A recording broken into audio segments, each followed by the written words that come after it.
예, 우리 할렐루야 샬롬 하고 우리 서로에게 축복하는 인사합니다.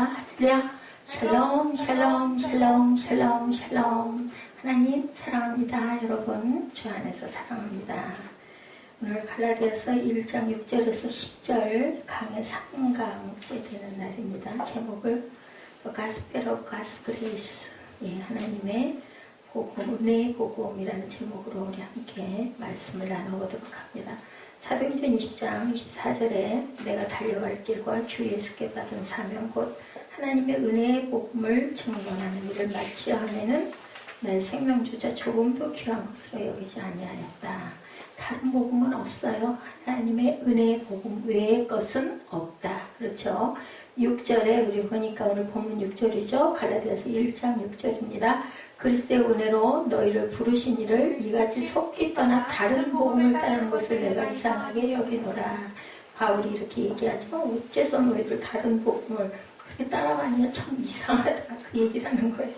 7절에 다른 복음은 없어. 다만 어떤 사람들이 너희를 교란하여 그리스도의 복음을 변하게 하려는 거야.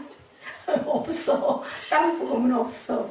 그리스도의 복음을 변하게 하려는 거야. 교란했다고 얘기를 하죠. 오죽 가면 trying of prevent the gospel of Christ 합니다. 8절에 그러나 우리나 혹은 하늘로부터 온 천사라도 우리가 너에게 전한 복음 외에 다른 복음을 전하면 저주를 받을 것이다.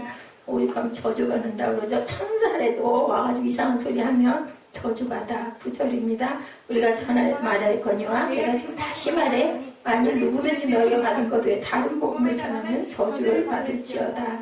이제 내가 사람들에게 좋게 하랴 하나님께 좋게 하랴 사람들에게 기쁨을 구하랴 내가 지금까지 사람들의 기쁨을 구하였다면 나는 그리스도의 종이 아니야. 예, 이런 마음으로 우리가 하나님을 섬기고 또한 하나님 말씀을 온전하게 선포할 줄 아는 하나님의 자녀들, 제자들 될 줄로 믿습니다. 그리 돼야 되겠죠? 사람을 기쁘게 하려고 이상한 소리를 하면은 그건 그리스도의 종이 당연히 아니죠. 그 말이 맞는 얘기입니다. 항상 얘기하죠. 바울은 자신의 사도직에 대한 회의를 품고 그리스도의 복음을 왜곡시켜서 율법을 지켜야 한다고 주장하는 거짓 교사들에 대한 하나님의 저주가 있을 것을 선포하죠. 그러니 오죽 바울에게는 하나님의 온전한 말씀만이 그냥 아주 서 있죠. 정바울을 바울로 이름을 바꾸는 바람에 그런 모습이 된 건 아닌가. 떠돌아다니면서 온통 그런 생각도 들더라고요. 근데 이 바울만큼만 그렇게 온전하게 변한다면 그죠? 무슨 상관이겠어요. 그죠? 예, 오직 자신이 증거한 그리스도의 복음만이 유일한 구원의 복음임을 본인은 아주 굳게 믿는 거예요. 내가 전한 거 외에 나는 그리스도 하나님의 말씀만 전해. 그러니까 너희들 여기서 떠난 이상한 소리를 하면 그거는 잘못된 거고 변질된 거다라고 주장을 하고 강조합니다. 이를 위해서 자신의 사도직과 증거하는 복음이 사람으로 말미암지 않고 누구로? 그리스도로 말미암았다고 이렇게 1절에서 아주 큰 소리로 길게 설명했죠. 사람들에게 난 것도 아니고 사람으로 말미암은 것도 아니고 예수 그리스도와 그를 죽은 자 가운데서 살리신 하나님 아버지로 말미암아 나는 사도가 되었다. 그러니 얼마나 빽이 세요. 하나님과 예수 그리스도로 말미암아 나는 사도가 되었다. 이렇게 아주 큰 소리를 친 거예요. 함께 있는 모든 형제와 더불어 갈라디아 여러 교회들에게 우리 하나님 아버지와 주 예수 그리스도로부터 은혜와 평강이 있기를 원하노라. 아버지 빽뿐만이 아니라 그죠? 성자 예수님 빽도 갖고 있다. 왜냐하면 다메섹에서 예수님을 만남으로 자신이 변화된 것이 확실하기 때문에 이렇게 아주 딱 도장을 찍고 시작을 하죠. 이렇게 바울의 인사와 찬양으로 시작이 됐어요. 3절에서 영광 돌리겠다라고 평강이 있기를 원하고 5절에 보니 영광이 그에게서 세토록 있을지어다. 아멘. 이게 우리 찬양이잖아요. 이렇게 바울의 인사와 찬양 그리고 인사와 축원으로 바울은 갈라디아 교회에 편지하면서 자신의 사도됨이 인간으로 말미암은 것이 아니다. 우리 지난주 함께 1절부터 5절까지 나눴지만 잠깐 줄거리를 보다 보면 오직 그리스도와 죽은 자 가운데서 그리스도를 살리신 하나님 아버지로 말미암아 내가 된 것이야 라고 이렇게 본문 말씀 그대로 이는 바울은 사도권에 대한 회의를 품은 자들에게 갈라디아 교회에 그들이 갈라디아 교회에 있었기 때문에 그 교회에다가 그렇게 더 강력하게 자신을 강조한 거죠. 바울이 편지 초두에서 자신의 사도권을 강조한 것은 서신 내용의 권위를 세우기 위함이었다. 본 시즌의 서신의 내용이 중요한 교리에 관한 내용이었기에 바울은 자신의 진출한 것인 하나님께로부터 말미암았지 내 마음으로 한 게 아니다. 하나님과 예수님께로부터 말미암고 나는 이렇게 자격을 받았고 내가 이렇게 선포할 수 있는 거다. 바울은 교회에 대한 서신은 항상 그러하듯 하나님 아버지와 주 예수 그리스도로의 쫓아 은혜와 평강이 성도 모두에게 임하기를. 그래서 우리가 축도를 그렇게 하는 거예요. 우리 성부 아버지와 성자 예수님과 그리고 성령 하나님의 은혜와 평강이 있기를 원하노라고 항상 그렇게 축원을 하죠. 그리스도의 뜻을 따라서 되었다. 고린도전서 1장 1절이죠. 하나님의 뜻을 따라 그리스도 예수의 사도로 부르심을 받은 바울과 형제 소스데네는 이렇게 얘기합니다. 여기서는 이제 고린도전서는 꼭 바울 혼자만이 아니라 누군가가 옆에서 같이 보필을 해서 소스데네라는 사람도 함께 그 고린도전서를 기록했다라는 그 뜻을 나타내고 있고, 근데 갈라디아서는 아니죠. 내가 큰 글씨로 글자를 썼다고 하죠. 정확하게 갈라디아서는 내가 친히 친필로 썼다고 나옵니다.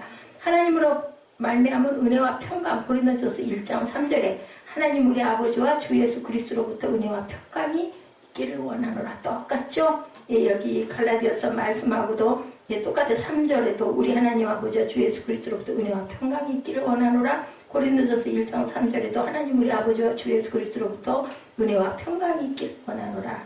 그래서 그리스도의 찬양으로 이어집니다. 바울은 하나님의 뜻을 쫓아 죄인들을 구속하기 위해서 자기 몸을 들인 그리스도를 찬양하며 영광을 돌렸다. 그래서 우리는 찬양과 경배가 중요하다. 정말 중요한 그게 찬양이 사실은 말씀보다도 어떤 면들은 더 우리 마음을 올리고 마음을 열 수 있고 마음의 고백이 될 수 있고 마음의 기도가 될 수 있는 그러한 곡조가 있는 우리의 고백이다. 그리고 회개다라는 것을 우리가 알아야 된다. 그리스도께서 십자가를 지심은 죄악 속에 있는 자들을 구원하시기 위함이었고 그런 말미암아 성도들이 악한 세대에서 구원을 받았다. 그리고 그리스도의 구속의 은혜는 성도에게 영원한 찬송 제목이 된다. 입니다. 영원한 찬송 제목. 구속의 은혜는 우리는 구속받았기 때문에 아니 기쁘면 우리 막 노래 부르잖아요. 콧노래가 절로 나오잖아요. 기분 좋으니까. 똑같은 거예요. 기쁘고 감사하니까 하나님께 찬양을 드리는 거죠. 그래서 만물의 주이시다. 로마서 11장 36절에 이는 만물이 어디서 나왔다고요? 주에게서 나오고 주로 말미암고 어디로 돌아가? 주에게로 돌아갑니다. 뭐 지당한 말씀이죠. 주님께서 나온 것이 주로 말미암고 주에게로 돌아갑니다. 그에게 영광이 세세토록 있을지어다. 아멘. 이 아멘이 참 중요합니다. 아멘이. 근데 꼭 아멘을 우리가 붙일 줄 입에 달고 살아야 돼요. 할렐루야. 아멘은 우리 성도들은 그냥 만나면 할렐루야. 그리고 그냥 하나님 말씀 나오면 무조건 아멘, 아멘, 아멘, 아멘을 잘해야 그 아멘만큼 축복을 받죠. 악한 일에서 건져주셨다. 디모데후서 4장 18절에 주께서 나를 모든 악한 일에서 건져내시고 또 그의 천국에 들어가도록 구원하시리니 그에게 또한 영광이 세세무궁토록 있을지어다. 아멘. 예, 이것이 바로 그 영광을 우리가 노래하는 거죠. 복음은 다시 얘기하죠. 다른 복음은 없어. 복음은 유일하다. 두 번째입니다. 바울은 갈라디아 교회 성도들이 예수 그리스도의 복음을 버리고 다른 복음을 쫓는 것을 진짜 이상해 하고 얘기를 하는 거. 정말 이상하다. 다른 말이 아니 그냥 쉬운 얘기로 이상하다고 진술하는 거죠. 내가 증거한 그리스도 외에는 다른 복음이 없다. 없음을 강조합니다. 다른 복음을 전하는 자들은 그리스도 복음을 왜곡시켜서 교회를 어지럽히려고 하는 자들이다 라고 얘기하는 거예요. 사단이죠. 거짓 교사들입니다. 당시 갈라디아 교회에 나타난 거짓 교사는 그리스도 복음만으로 구원을 받을 수 없고 뭐를 행해야 한다? 그 율법 플러스 구원 그 행위를 해야 된다라고 얘기를 하죠. 그냥은 아니야. 그냥 내가 구원받았어 한다고 그렇게 간단하게 되는 것 같으면 누구는 못해. 쉬운 얘기로 그거예요. 이 정도 어려움 정도는 잘 통과해야지 그게 온전한 구원이고 천국도 갈 수 있지. 뭐 입으로 뭐 나는 예수 믿어 그 정도로 어떻게 천국 가. 쉬운 얘기로 이 얘기입니다. 이는 그리스도의 복음을 전면으로 부정하지는 않지만 결국은 그리스도의 복음을 구원에 있어서의 충족성을 부인하는 것으로 복음을 부정하는 결과를 가져왔다. 그 정도로는 충족되지가 않아인 거야. 적어도 나만큼은 해야지. 이 얘기인 거죠. 교만이죠.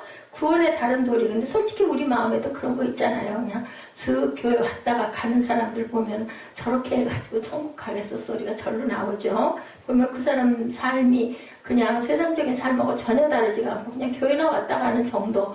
그 쉬운 얘기로 썬데이 크리스찬 뭐 이런 얘기들 많이 하잖아요. 저렇게 해가지고 근데 그분들도 다 나 예수 믿습니다 하잖아요. 예수 그리스도의 복음이 피로 나는 구원받았습니다 라고 얘기해요. 그러니까 이 사람들의 얘기가 사실은 그거예요. 율법을 행하고 그대로 믿을 줄 알아야 천국을 가지, 안 그러면은 온전히 천국을 못 이룬다라는 얘기를 하는 거죠. 자, 그래서 사도행전 15장 1절에 어떤 사람들이 유대로부터 내려와 형제들을 가르치되 너희가 모세의 법대로 할례를 받지 아니하면 능히 구원을 받지 못하리라 하니, 뭐 할례는 예수님은 뭐라고 그러셨는데 마음의 색이라고 그랬지 할례를 꼭 그걸 꼭 그렇게 해야 될 필요는 없다고 그랬는데 이 사람들은 이렇게 얘기를 하는 거죠. 예, 모세의 법대로 할례를 받지 아니하면 구원을 못 받아. 그리스도의 진리를 또한 부인합니다. 요한일서 1장 7절입니다. 미혹하는 자가 세상에 많이 나왔나니 이는 예수 그리스도께서 육체로 오심을 부인하는 자라. 이런 자가 미혹하는 자의 적그리스도라. 뭐예요? 가현설. 예수님은 몸으로 온 게 아니야. 영으로 왔다 가셨지. 어떻게 사람이 육체를 입고 오실 수가 있어? 그냥 그렇게 형체가 있는 것처럼 보인 거야. 그렇게 보인 거지 절대로 육신이니 그 육신이 아니야 라고 얘기를 하죠. 성도들 가운데 그리스도의 복음을 속히 또 영지주의자들이 있죠. 육체는 더러운 거야.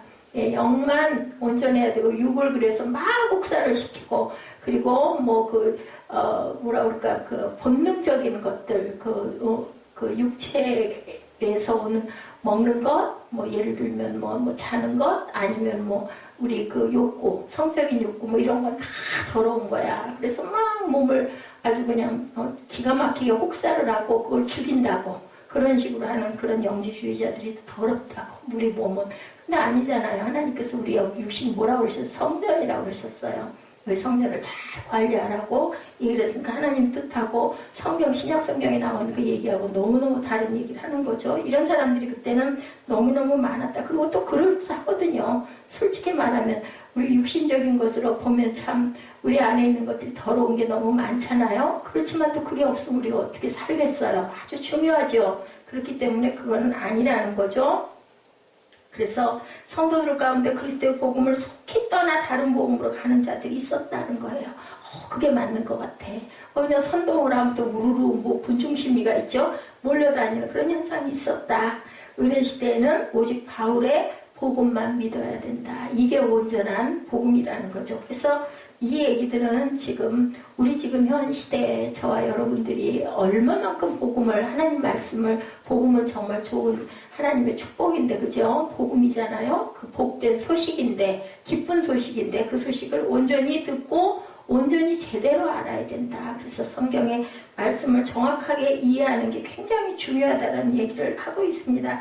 그건 바로 누가 주셨다고요? 주님이 주셨다고. 예, 바울의 인사에 나오죠. 갈라디아서 1장 1절에 내가 한 것도 아니고 내 마음대로도 아니고 이거는 하나님과 예수 그리스도께서 나에게 그것을 주셨다라는 거예요.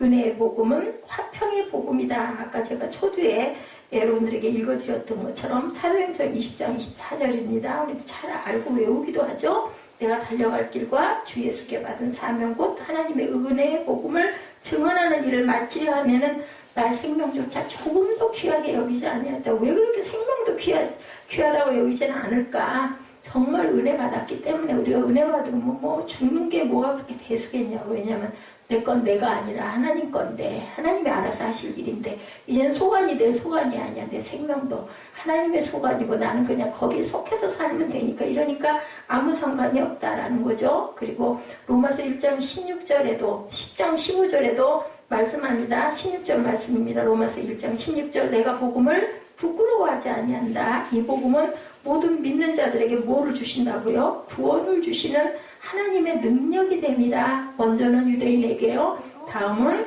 헬라인에게로라. 그러니까 뭐예요? 모든 사람이라는 거죠. 예, 이것이 뭐 꼭 유대인들에게만이 아니야. 이방 사람이나 아니면 유대인이나 다 똑같아. 15절, 10장 15절에 보내심을 받지 아니하였으면 어찌 전파하리요. 기록된 바 아름답도다. 좋은 소식을 전하는 자들의 발이여 함과 같으니라. 예. 이렇게 말씀합니다. 그리고 이것은 또한 왕국의 복음이다. 마태복음 24장 14절에 이 천국 복음이 모든 민족에 증언하기 위하여 온 세상에 전파되리니 그제야 끝이 오리라. 하나님의 왕국이 이른다라는 얘기죠. 다시 한번 이 천국 복음이 모든 민족에게 증언되기 위하여 온 세상에 전파되리니 그제야 끝이 오리라. 언제가 되면 마지막 그저 땅 끝까지 전파하고 나면 그때는 마지막 때 끝이 오리라. 누가 오신다? 우리 예수님이 다시 오신다는 거죠. 그리고 영존하는 복음이다. 계시록 14장 6절입니다. 7년 환란기 끝에 천사가 전하는 이 복음은 심판의 복음이다 라고 얘기를 합니다. 또 보니 다른 천사가 공중에 날아가는데 땅에 거주하는 자들 곧 모든 민족과 종족과 방언과 백성에게 전할 영원한 복음을 가졌더라. 예, 이렇게 증언하고 있어요. 영존하는 복음이다. 그죠? 예, 영원한 복음을 가졌다. 그리고 다른 복음에 대해서 뭐라 그랬다고? 믿음 플러스 행위다. 믿기만 해서는 안 되고 행위도 해야 된다. 주로 어디요? 캐톨릭에서 그렇게 많이 하죠. 예, 행위를. 그래서 성김들을 참 열심히 하느라고 해요. 근데 지난번에 제가 시무에 가서 들어보니까 예, 그래도 예, 천주교는 굉장히 많이 줄었다. 100만 정도가 많이 줄어들었다고 얘기를 합니다. 우리 기독교가 거의 1000만에 육박을 한다고.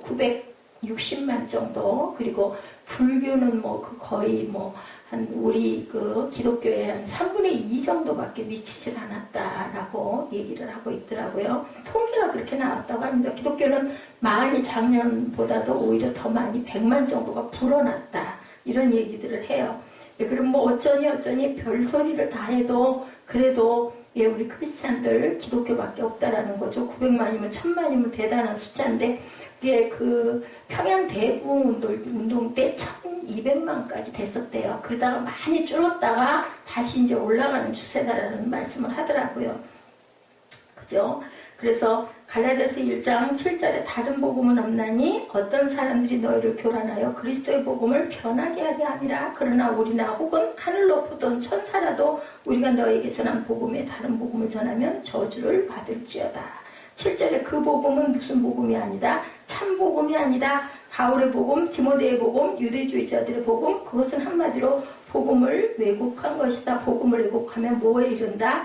파멸에 이른다. 베드로서 3장 16절에 곧 그 모든 편지에도 이런 일에 관하여 말하였을 때 그 중에 알기 어려운 곳이 덜어있으니 무식한 자들과 굳세지 못한 자들이 다른 성경과 같이 그것도 억지로 풀다가 스스로 멸망에 이르니라. 이상하게 억지로 꽈서 풀다가 결국은 스스로 뭐한다? 멸망에 이른다. 다른 교리는 틀려도 구원을 주는 복음의 교리가 틀리면 안 된다. 파멸에 이를 수밖에 없다. 그러나 우리가 혹은 하늘로부터 온 천사라도 우리가 너에게 전한 복음에 다른 복음을 전하면 저주를, 오늘 본문이에요. 8절. 저주를 받을 것이다. 우리가 전에 말하였거니와 내가 지금 다시 말하느니 만일 누구든지 너희가 받은 것 외에 다른 복음을 전하면 저주를 받을지어다. 그래서 8절 9절이 엄청난 선언을 하며 바울이 확신 있게 천사라도 천사에다 됐으니 무슨 유명한 목회자는 더할 나위도 없죠. 유명한 목사라도 예, 그렇게 다른 얘기를 해대면은 저주를 받을 거다. 그래서 항상들 강조를 해요.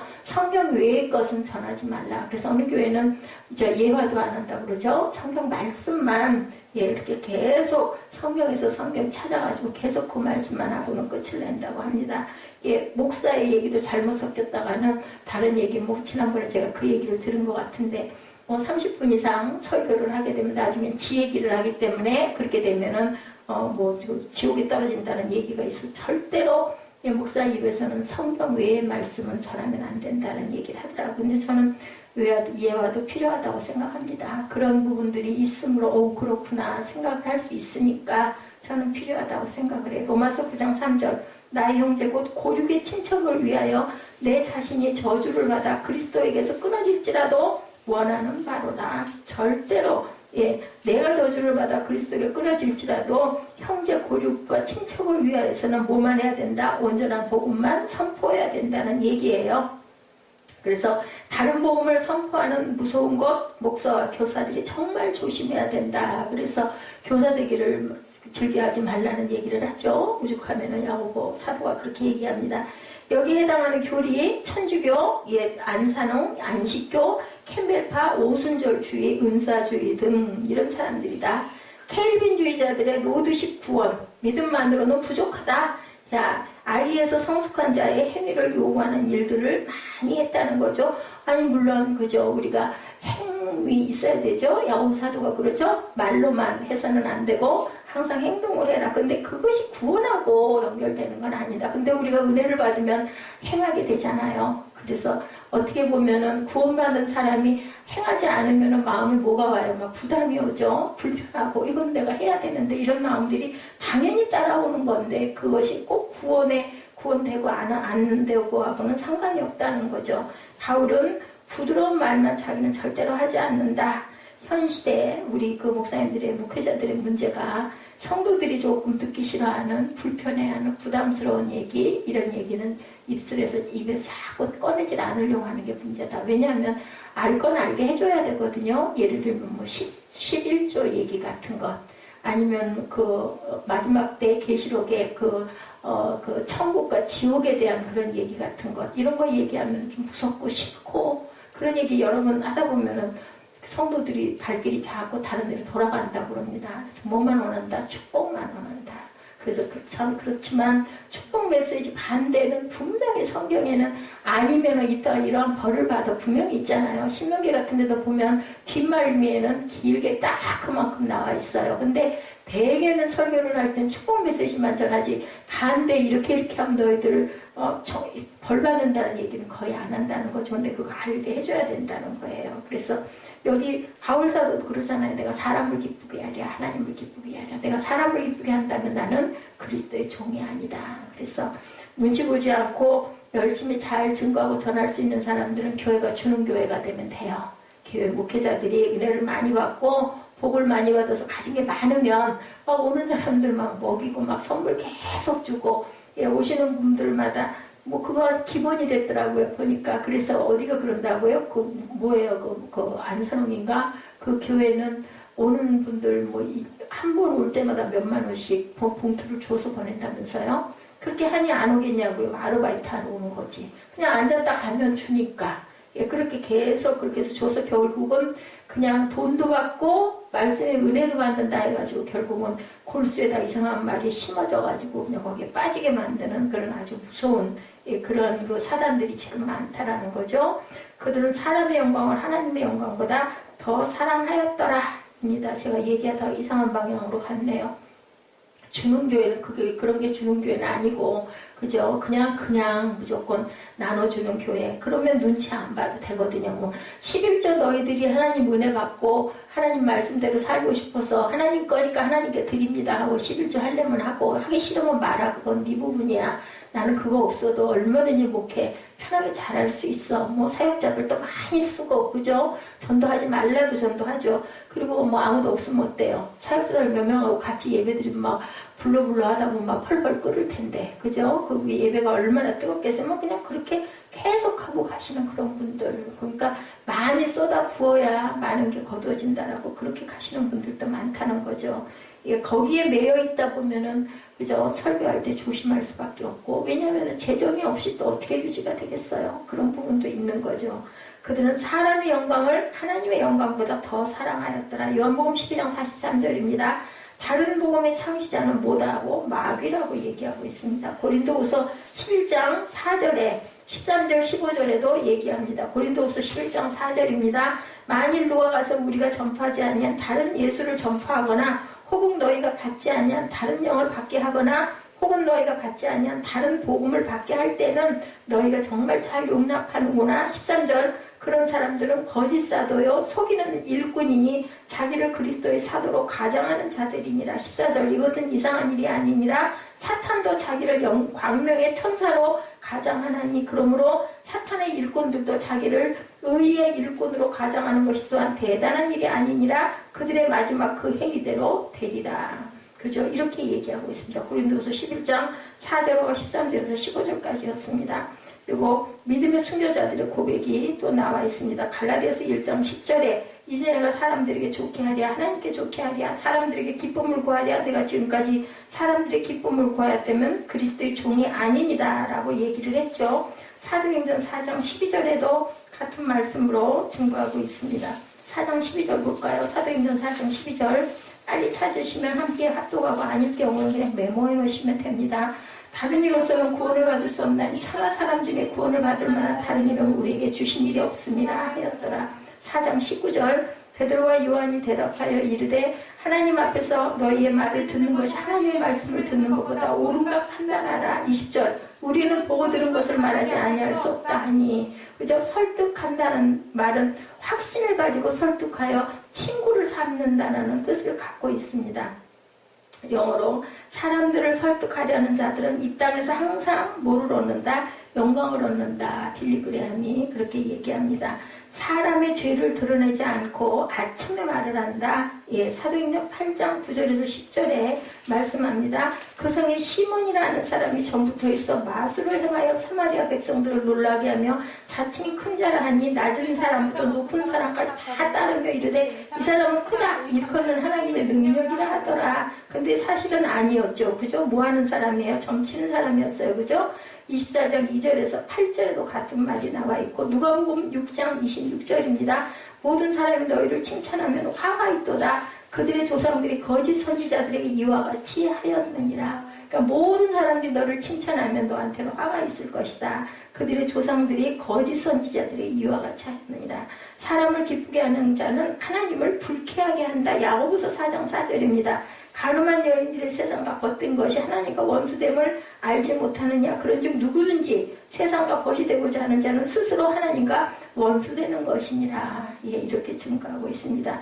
사람의 인정은 바울이나 주님에게는 아무런 이슈가 되지 않는다. 갈라디아서 2장 6절입니다. 유력하다는 이들 중에 본래 어떤 이들이든지 내게 상관이 없으며 하나님은 사람을 뭘로 취하지 아니하셔요? 외모로 취하지 아니하시나니 저 유력한 이들은 내게 의무를 더하여 준 것이 없고, 마태복음 22장 16절에 자기 제자들을 헤롯 당원들과 함께 예수께 보내어 말하되 선생이여 우리가 아노니 당신은 참되시고 진리로 하나님의 도를 가르치시며 아무도 꺼리는 일이 없으신 이는 사람을 외모로 보지 아니하십니다. 이렇게 얘기합니다. 그래서 예수님의 본이 되어라. 히브리서 12장 1절에서 3절입니다. 이러므로 우리에게 구름같이 둘러싼 허다한 증인들이 있으니 모든 무거운 것과 얽매기 쉬운 죄를 벗어버리고 인내로 우리 앞에 당한 경주를 하고 믿음의 주여 온전하게 하신 이 예수를 바라보자. 그는 그 앞에 있는 기쁨을 위하여 십자가를 참으사 부끄러움을 개의치 아니하시더니 하나님 보좌 우편에 앉으셨느니라. 너희가 피곤하여 낙심하지 않기 위하여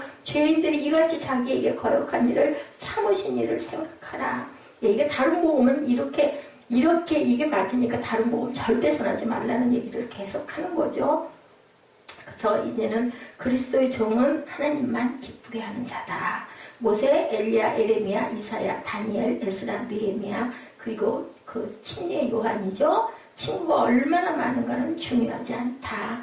목사들이여 종종 하지 말라. 바울의 결심입니다. 고린도전서 2장 1절에서 5절에도 얘기를 하고 있고, 데살로니가전서 2장 3절에서 5절에도 말씀합니다. 데살로니가전서 2장 3절부터 5절까지 봅니다. 우리의 권면은 간사함이나 부정에서 난 것이 아니요 속임수로 하는 것도 아니니라. 오직 하나님께 옳게 여기심을 입어 복음을 위탁받았으니 우리가 이와 같이 말하면 사람을 기쁘게 하는 게 아니요 오직 우리 마음을 감찰하시는 하나님을 기쁘시게 하려 함이라. 너희도 알거니와 우리가 아무 때에도 아첨하는 말이나 탐심의 탈을 쓰지 않은 것을 하나님이 증언하시느니라. 고린도전서 2장 1절입니다.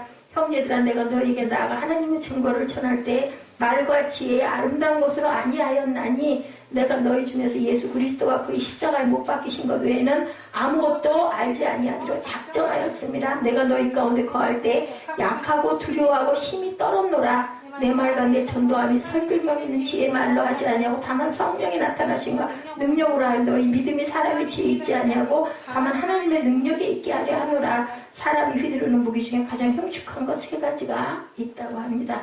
첫째로는 반대하는 것.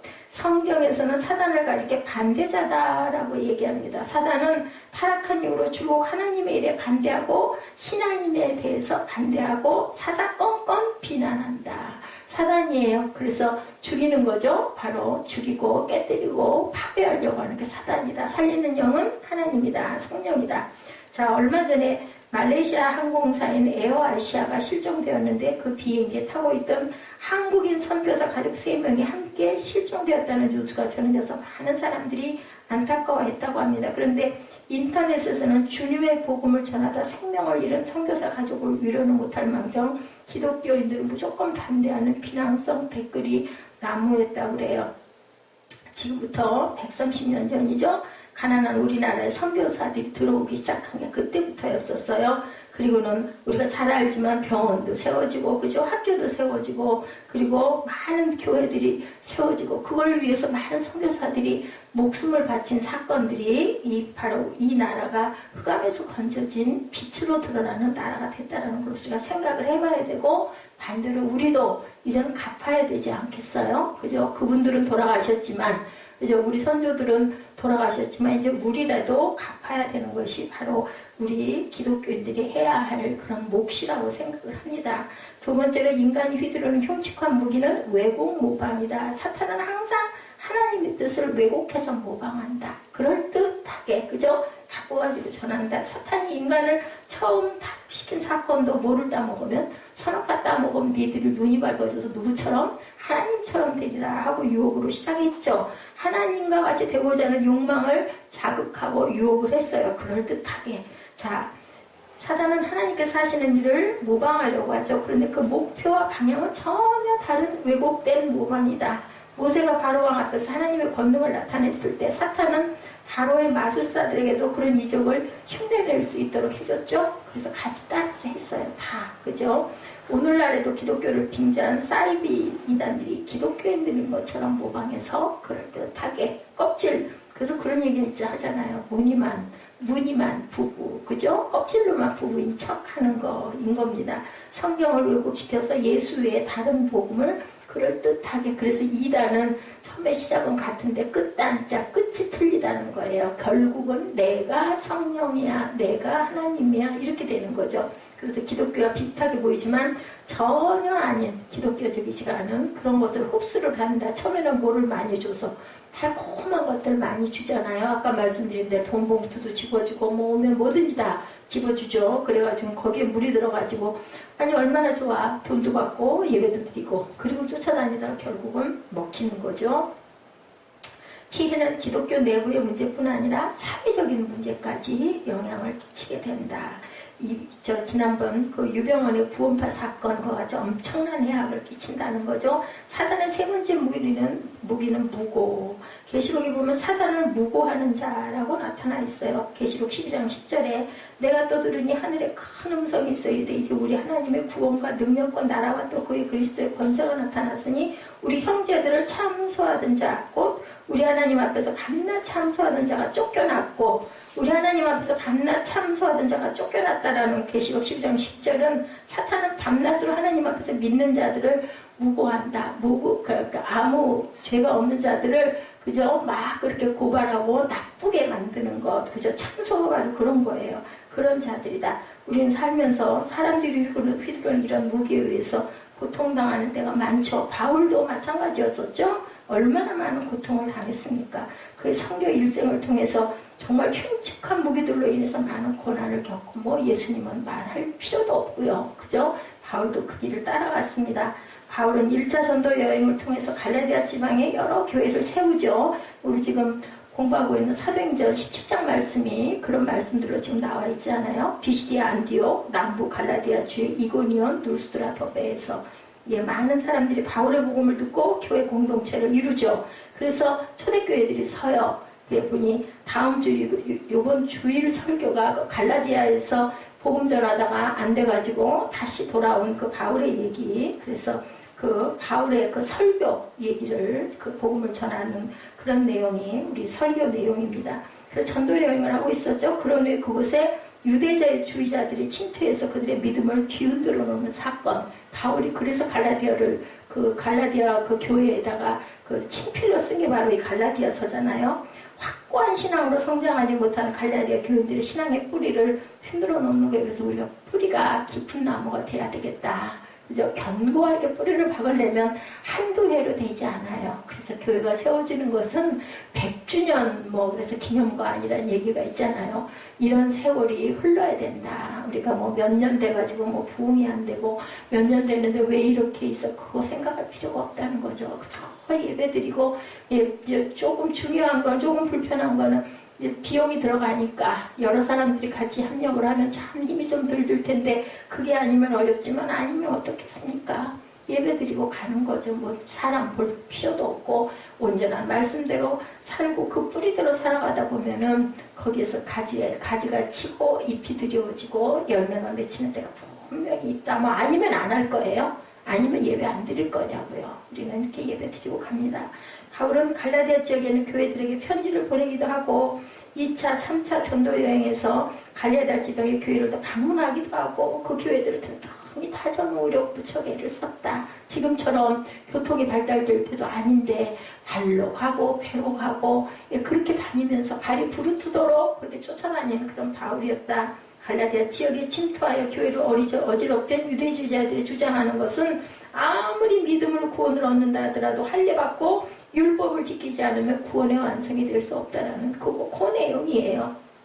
그랬는데 바울이 아까 끔찍한 선언을 한 거죠. 6절에서 10절에 다른 복음을 지나면 너희들이 말하면 저주를 받을 거야. 천사라도 소용없어. 그죠?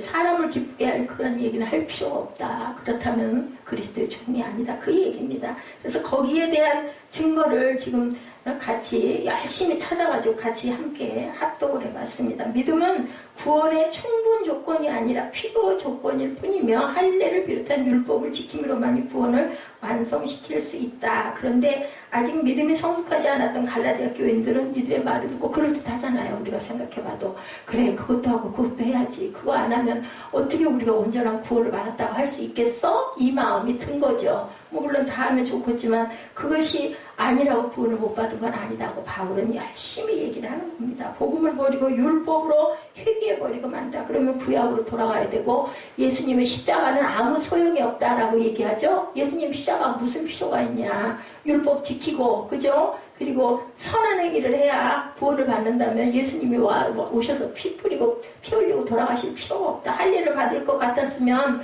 뭐하러 예수님이 오셔가지고 십자가에 피 흘려 돌아가셔서 인류를 그렇게 구원하셨겠느냐라는 얘기죠. 이러한 갈라디아 교회 성도들의 신앙적 변절 소식을 접한 바울은 크게 분노하는 거죠. 믿음의 손상은 보통 일이 아니었기 때문입니다. 사람의 영혼이 구원받느냐 않느냐가 달려있는 문제이기 때문에 바울로는 아주 엄청나게 크게 대처를 할 수밖에 없었다. 급박한 위기의식까지 그는 느끼고 그의 말에도 계속 그런 아주 강한 신념이 묻어나 있죠. 그리스도 은혜로 너희를 부르신 이를 이같이 속히 떠나 다른 복음을 따르는 것을 내가 이상하게 여겨. 어째 이상한 소리를 해대? 이 얘기예요. 바울은 그래서 8절과 9절에서 자신의 전한 복음 외에 다른 복음을 전하는 자에게는 저주가 있을 것이다. 그렇기 때문에 너희는 어떻게 해라? 속히 떠나라. 그곳에서 떠나라고 얘기합니다. 끝까지 거짓 진리에 대항하며 사수한 흔적이 너희들은 복음을 버리고 그런 식으로 가서는 안 된다. 군사력을 이용하여 반란을 일으킨 것을 가리킬 때 쓰는 말이 속히 떠나 6절에 나오는 표현이라고 합니다. 갈라디아 교인들이 거짓 진리에 끝까지 대항하다가 여력이 부족하여 그것을 따른 것이 아니라 적극적으로 하나님의 복음에 대해서 쿠데타를 일으킨 듯한 진리를 떠났다. 너희들은 거기서 대항하다가 어쩔 수 없어서 그런가 한 게 아니라라는 거죠. 또한 떠나라는 단어는 현재 완료 시제를 사용했다. 원어적인 그 내용입니다. 이 말은 갈라디아 교인들이 복음을 따라 지금까지도 돌아오지 않고 있다라는 말의 뜻을 하고 있다. 그러니까 바울은 너무 안타까운 거죠. 기껏 세워놨더니 이것들 다 그냥 변절돼갖고 그것들한테 물들어서 가버렸는데 얼마나 안 됐고 얼마나 안타깝고 얼마나 쫓아갈 수도 없고 그러니까 편지를 이렇게 써서 보낸 거죠. 이렇게 쉽게 받아들였던 이들을 거짓 진리도 또한 쉽게 받아들여 버린다. 예, 그래서 우리가 그런 얘기 있잖아요. 쉽게 더워지는 것은 쉽게 또 식기도 한다라고. 그래서 그 모태신앙 그런 경우는 끝까지 가기 때문에 변함이 없다. 그 대신 확 불붙는 것은 없지만 끝까지 주의를 사수하고 간다라는 그런 얘기를 합니다. 내가 원하는 바 선은 행하지 아니하고 도리어 원치 아니하는 바 악을 행하는도다. 로마서 7장 19절입니다. 오호라 나는 공고한 사람이라다. 이 사람의 사망의 몸에서 누가 나를 건져낼까라고 이렇게 탄식을 하는 내용이 나타나 있죠. 그래서 예수의 십자가의 부활을 우리가 전하는 것이 바로 복음인데, 누구든지 이것 위에 다른 내용을 덧붙이면 다른 복음이 된다. 가룟 유다는 어땠어요? 3년 동안 주님과 동행하고 다니는, 결국은 예수님을 은화 30명에 팔아서 잡수는 그런 결과. 그렇게 돼서 결국은 잘 살았냐고. 결국은 배 터지고, 그죠? 그리고 목매다가 죽잖아요. 그 돈은 아무도 안 받아. 무서워서 안 받아, 아무도. 그래서 밭을 사죠. 그 돈을 가지고. 그래서 지금도 그 피앗이라는 곳이 여행을 가보면 있다고 합니다. 오늘 성도들 가운데 내 이익을 위해서 쉽게 주님을 배반하고 비진리를 따르는 자들. 그래서 우리 옛말에 그 말이죠. 우선 먹기는 곶감이 달다고. 근데 결국은 어떻게 돼요? 그것은 내가 거꾸로져 죽는 거죠. 그래서 칼을 쓰는 자는 칼로 망하고, 그런 부분에 그 현혹이 되는 자들은 계속 이리저리 방황하다가, 교회 전전하는 사람들은 끝까지 자기 교회를 못 찾고 뿌리를 못 내리고 여기서 6개월 저기서 6개월 이러고 돌아다니죠. 이게 주변 사람들의 선동에 의해서 결국은 뿌리 없는 그런 나무가 돼서 어떻게 되겠어요? 뿌리 없는 나무 결국은 말라 비틀어져서 불 속에 던져질 수밖에 없다. 정말 무서운 얘기입니다. 이 복음의 진리를 배반하지 않도록 주님을 사모하며 주님을 사랑하고 따르고 가야 된다. 베드로전서 5장 8, 9절이죠. 근신하라 깨어라 너희 대적 마귀가 우는 사자같이 두루다니며 삼키자를 찾나니 너희는 믿음을 굳건하게 하여 그를 대적하라. 오죽하면 누구도, 예수님도 그저 광야에서 그저 사단에게 3번이나 그저 계속해서 유혹을 받지 않습니까? 그럴 때 예수님께서는 말씀으로 사탄을 물리치죠. 그랬더니 사탄이 뭐라 그래요? 내가 잠시 떠날게 얘기해요. 영원히 떠나는 거 절대 아니다. 또 오는 거죠, 사탄은. 결국은 십자가에 못 박고 낄낄낄낄거렸죠. 너는 이제 죽었어. 봐라. 죽지 않니? 근데 안 죽고 살아나시죠? 부활하시죠. 여기서 복음이 무엇이기에 복음을 떠나면 안 되는지 우리가 깊이 생각을 해봐야 되겠다. 복음이란 그리스도께서 우리 죄를 세속하기 위해서 그의 몸을 내어주시고 죽으셨다가 다시 부활하신 사건이 바로 복음이다.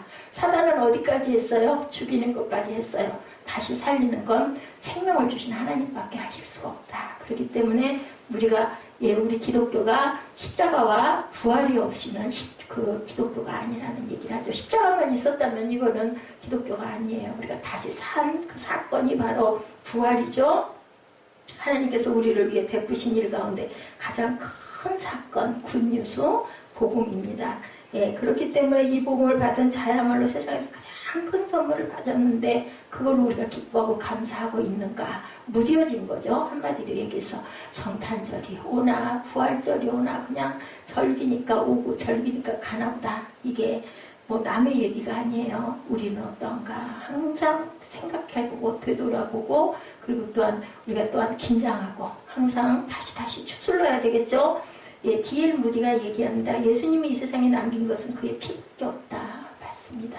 예수의 피밖에 없죠. 예수의 피로 우리가 새로워지고 예수의 피를 받아서 우리는 예수의 양자가 되었습니다. 예수의 아들, 딸이 다 되었죠. 하나님의 진노에서 우리가 벗어나게 된 것도, 죽음과 심판에서 벗어나게 된 것도 예수의 피다. 그렇기 때문에 무슨 그 다른 복음 아무 소용없다.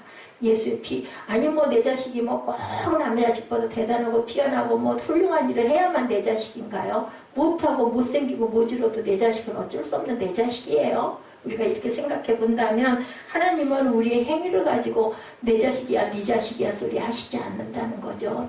다만 뭐해라? 순종하고 내가 얘기하는 대로 따르도록 네가 노력해라. 그 말씀만 하고 계시다. 고린도후서 2장 14절입니다. 항상 우리를 그리스도 안에서 이기게 하시고 우리로 말미암아 각처에서 그리스도를 아는 냄새를 나타내는 하나님께 감사하노라. 이렇게 얘기합니다. 그리스도의 향기를 나타내라. 갈라디아서 1장 8, 9절에도 우리 아까 같이 읽은 것처럼 혹은 하늘로부터 온 천사로 우리가 너에게 전한 복음에 다른 복음을 전하면 저주를 받을 것이다. 성경을 자의적으로 해석하고 성경에 없는 내용을 덧붙여서는 그래서는 안 된다. 그들은 하나의 교주를 만들어가는 그러한 일이기 때문에 그것은 아주 좋지 못한 그러한 그 아주 다른 복음이다. 만일 의롭게 되는 것이 율법으로 말미암으면 그리스도께서 헛되이 죽으셨느니라. 갈라디아서 2장 21절이죠. 너희가 만일 할례를 받으면 그리스도께서 너에게 아무 유익이 없으리라. 갈라디아서 5장 2절입니다. 그렇기 때문에 바울은 믿음을 불완전하게 만들어버리는 결과를 가져오는 할례 문제에 대해서 전혀 양보할 수도 타협할 수도 없다. 예수님이 오셔서 한꺼번에 하셨잖아. 피 뿌려줬잖아. 근데 왜 그 할례를 꼭 받아야 돼? 그렇다면 그리스도가 헛되이 왔다가 가신 거야. 그렇게 얘기를 하는 거죠.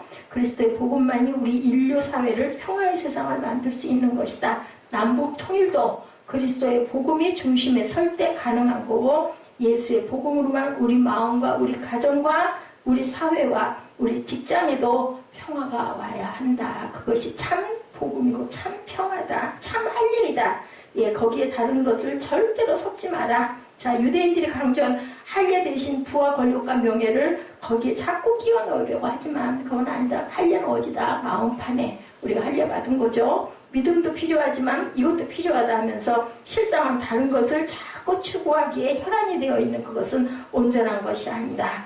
그러나 우리 그리스도인들은 이 복음만 붙들고 복음을 위해서 살아가야 된다. 그래서 로마서 14장 8절입니다. 우리가 살아도 주를 위하여 살고 죽어도 주를 위하여 죽나니 그러므로 사나 죽으나 우리가 주의 것이로다. 우리 이 찬양 잘 했었죠. 사나 죽으나 사나 죽으나, 그죠?